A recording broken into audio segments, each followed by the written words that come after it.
আলাইকুম। ওয়ালাইকুম সালাম। আসসালামু আলাইকুম। ওয়ালাইকুম সালাম। আপু কি নাম? জি, সুমাইয়া। বয়স কত? বয়স ২৪। বিয়ে হয়েছে? জি, বিয়ে হয়েছে, একটা ছেলে বাবু আছে। আচ্ছা, আচ্ছা, আচ্ছা। আপু কি নাম আপনার? সুমাইয়া? আমার নাম সুমাইয়া, হ্যাঁ। দেশের বাড়ি লাকসাম।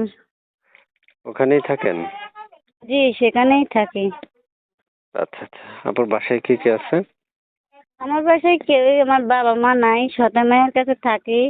ছোট একটা ভাই আছে, তাদের নিয়ে অনেক কষ্টতে আছি, ঠিক আছে? তার জন্য প্রতিবেদন আছে, একটা ভালো মনের মানুষ যদি পাই আমার পাশে দাঁড়া, তার বিয়ে শাদী করবো। কেমন বয়সী মনে মানুষ চাচ্ছেন? বাইরে যেমনই হোক মনের মানুষ, খালি চারটা ডাল ভাত খাইতে পারলে, কোনো রকম দিনটা কাটাইতে পারলেই হবে। আচ্ছা, আপনার সাথে যোগাযোগ করবে কিভাবে দর্শক? এই নাম্বারেই ফোন দিলে যোগাযোগ করতে পারবে, সবসময় খোলা থাকে, পাবে।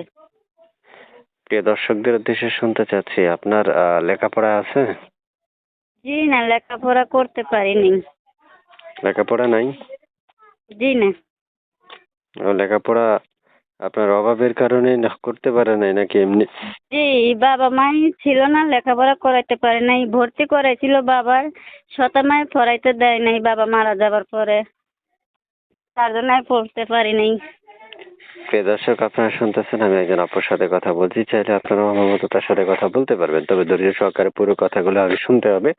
তারপর শোনার পরে যদি মনে করেন আপনার কথা বলার প্রয়োজন, তাহলে কথা বলবেন। আপু কয়েকদিন যাবত আমাকে ফোন দিচ্ছে রেকর্ডটা উপস্থাপন করার জন্য।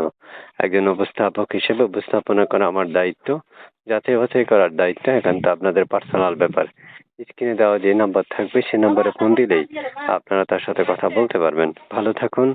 আপু আর কিছু বলবেন? জি না ভাইয়া, তো ভালো থাকেন। আসসালামু আলাইকুম।